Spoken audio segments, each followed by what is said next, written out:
Salut à tous les amis, c'est Adrien. On se retrouve pour parler d'une situation que tous les entrepreneurs, les commerçants, les artisans et beaucoup de dirigeants rencontrent à un moment ou un autre. C'est la gestion d'un client en colère. Ce genre de moment où vous recevez un appel, un email incendiaire parce qu'un produit ou un service ne correspond pas aux attentes du client ou qu'il y a un problème qui est survenu. Et bien pour gérer ça, je vais vous partager une méthode en 5 étapes pour pouvoir gérer efficacement ces situations et, qui sait, peut-être même transformer ce client qui est mécontent en un futur client fidèle de votre marque. C'est parti.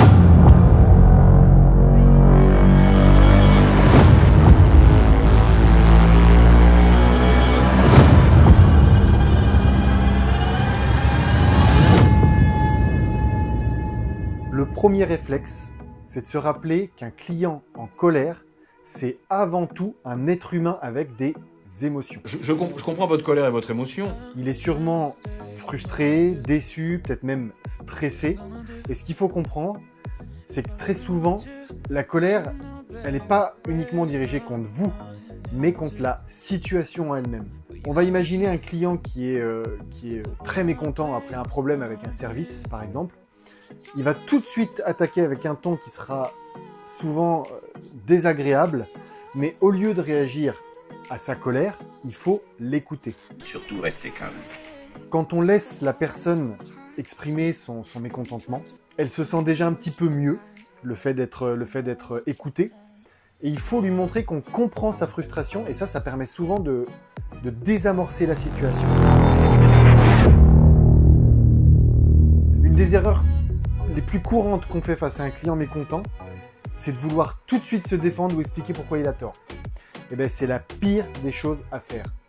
Ce que je vous recommande, c'est plutôt de l'écouter, mais vraiment l'écouter, sans l'interrompre, qu'il soit au téléphone ou devant vous, vous le laissez parler et vous l'écoutez attentivement. Vous prenez des notes pendant qu'il parle, il faut montrer que vous êtes vraiment attentif à ce qu'il dit, reformulez ce qu'il vous dit pour être sûr d'avoir bien compris.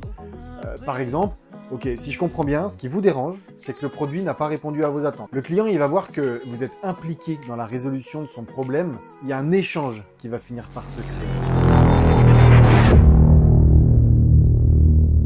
C'est facile à dire, mais c'est beaucoup moins facile à faire. Quand quelqu'un vous parle mal ou vous accuse, votre premier réflexe est souvent de vous défendre et de répondre sur le même ton. Ça suffit maintenant! Il faut se rappeler que si vous restez calme, vous gardez le contrôle de la situation. Vous prenez une grande inspiration, vous gardez un ton neutre et très professionnel, et votre calme va finir par influencer celui du client. S'il voit que vous vous énervez pas, il se rendra compte que crier, ça ne sert absolument à rien. Si vous n'êtes pas dans la confrontation, mais plutôt dans l'écoute pour la résolution, la personne en face, elle ne va pas pouvoir garder sa colère en voyant la personne qui ne réagit pas et qui réagit d'une manière calme et respectueuse.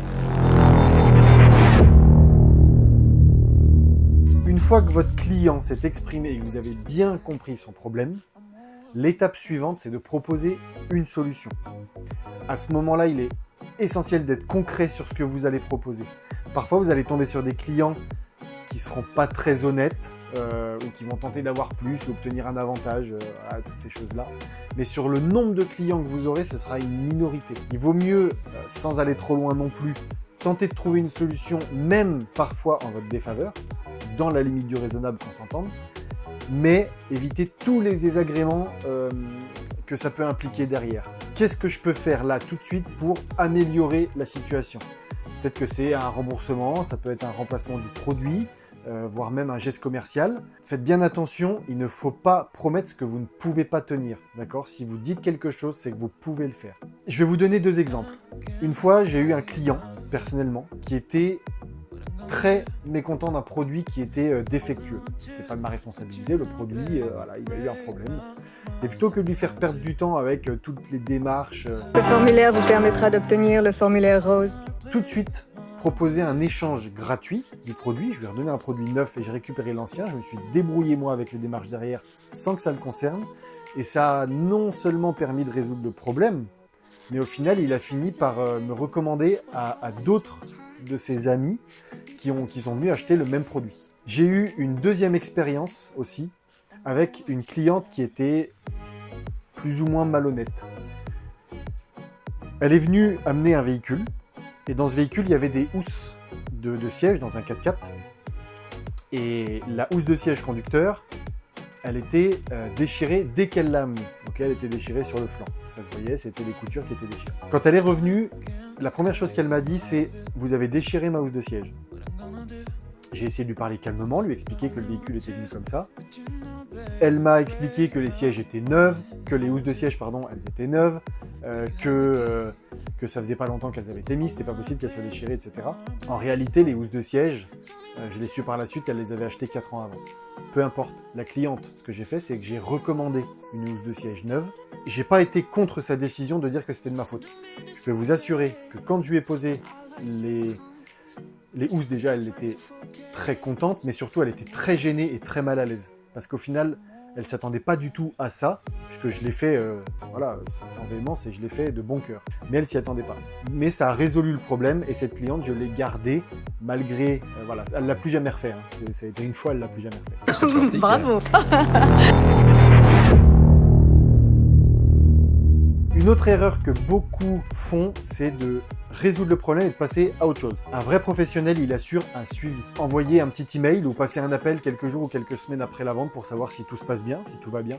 Et vous montrez à votre client que vous vous souciez de lui, même si vous avez réglé un problème. Si vous êtes intervenu pour un échange de produits ou pas, vous recontactez le client et vous lui demandez à nouveau si tout se passe bien, si tout est conforme, s'il n'y a pas de nouveaux problèmes, etc. Extrêmement important à le faire. Je vous assure qu'en mettant en application le suivi après-vente, vous allez fidéliser d'autant plus vos clients et vous allez vraiment vous démarquer de tous les concurrents qui le font pas. C'est avec ça que vos clients vont vous recommander et venir consommer à nouveau. Ça va devenir des clients réguliers. Vous allez créer au final de la confiance et un vrai lien avec ces clients. Donc on vient de finir les 5 étapes très simples mais super puissantes pour pouvoir gérer un client en colère ou un client mécontent et comment résoudre les différents problèmes. Je vous résume ça rapidement. On écoute attentivement, on reste calme, on propose une solution et surtout on assure un suivi. Avec ça, vous allez à coup sûr pouvoir désamorcer une situation tendue et compliquée et surtout un peu crispante pour lesquelles on n'a pas forcément les armes, c'est pas forcément naturel. Vous allez même sûrement transformer ces clients en colère, en client fidèle et en ambassadeur de votre marque, en ambassadeur de votre business en faisant bien les choses. Si vous avez aimé cette vidéo, n'oubliez pas de liker et de vous abonner à la chaîne pour plus de conseils pour les dirigeants de commerce et les artisans. Dites-moi en commentaire si vous avez déjà eu à gérer un client en colère et surtout comment ça s'est passé. On se retrouve bientôt pour d'autres conseils et d'autres tips et d'ici là, ciao les amis.